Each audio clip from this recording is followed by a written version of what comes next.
Okay, in this video I'm going to take a look at finding the lambda maps in my Seat Leon 1.9 105 brake horsepower file. It's the edc16 file that I've been using for all of the videos so far. Here I've got the injection quantity limited by MAF, which is a smoke map which is not really being used, hence the flat line. Here I've got injection quantity limited by air pressure, or MAP, so it's the map, and there's the little spikes for that map. Now if I scroll forward, what I find is an area here with 4 maps. One there that Winnowles has found, one there that Winnowles hasn't, one there that Winnowles has found, and one there maybe that Winnowles hasn't found. I say maybe because this one, if you, and here's a clue to looking at maps, if you look, this little peaks here, you've got 2 little peaks, although that one's slightly hidden, but look there, 2 little peaks, they're the axis data, so you've got one axis, second axis. Now if you look here, this could be the 2 peaks of the axis data, but it doesn't look right compared to that one, and that one. So I'm going to take a guess and say that this one's a genuine map, that one probably is, and this one's a genuine map, but there's something a little bit off about that one. Whereas this is the first one of what looks like 3 maps, I'm going to assume that these are lambda 1, 2 and 3, or 0, 1 and 2, as Bosch often call them. Right, let's have a look at this one then. So we'll double click on here. There's the map. Now this is almost certainly engine speed, isn't it? So I'll just put in there engine speed and revs per minute. We don't need to make any changes down here, so I'll just say okay. Right, so that's all okay. Right, we'll go and have a look up here. This looks like it's MAF airflow. It's just a factor too big. In other words, it's 10 times too big, because I would expect this to be 850 and 900. So I'm going to assume that that is not MAF, I'll just call it mass air flow. I'll just put in brackets MAF, which is what I often call it. That is probably milligrams per stroke, and I'll just put air next to it to remind myself. And it's probably 0.1 because we want this to read up to 900. Won't worry about a decimal point because I don't think anyone's going to care whether that reads 900 or 900.5. So, and it doesn't anyway, so I'll accept that. Right, now what we've got left is this data. Now it's easy to fool yourself into thinking that this data is relevant. In other words, a figure of 1150 is a meaningful figure because it could be airflow, couldn't it? I mean, a figure of there, 1050, that could be airflow, maybe even air pressure. But if this is a lambda map and you look up lambda on the internet, you'll find that lambda values are generally 1 or very close. Well, we've got numbers here of 1100, so if we just double click in the middle of there, let's make it 1000 times smaller, or 1, gives us 1. Let's give it a few decimal points because otherwise it's just going to look odd. We'll give it 3 decimal points. So what was 1400 is now 1.4. What was 1250 is now 1.25. So that gives me figures fairly close to 1, so that seems acceptable. Right, now this map is based on lambda calculations. In other words, these figures have been pre-prepared and pre-entered by somebody who has already tested this engine on an engine rig and then worked out all the calculations that they expect to get. So the description of the output is simply lambda, and there is a symbol, but I'm not going to worry about putting a symbol in for it. We'll just leave it like that. So we'll say OK to that. So there we go. We've got our first lambda map. Now, obviously, I'm not going to do all 3 of them now, but I'll get them done at some point. But there's our lambda map.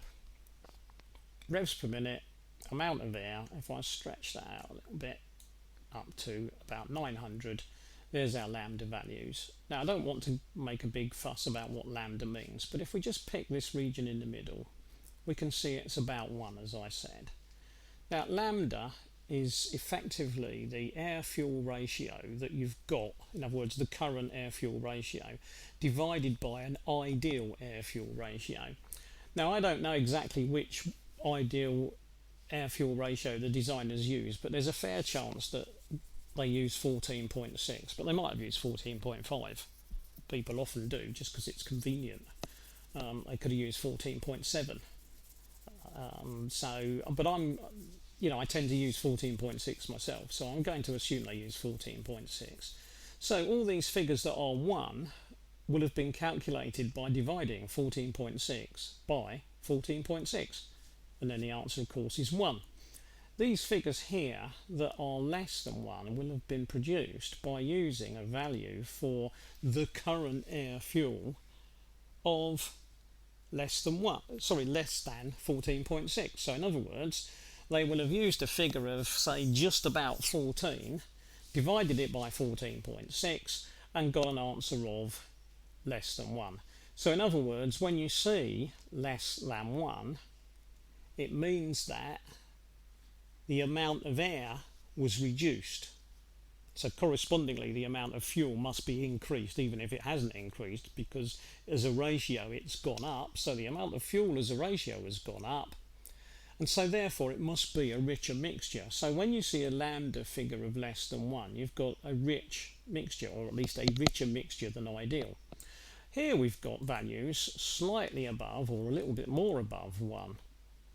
So at these points, the air-fuel ratio must have gone above 14.6 to 1. So these could be as high as 1.4 is probably somewhere around about 20 to 1. So 20 air to 1 fuel. So in effect, we've now got less fuel as a ratio, so it's a weaker mixture.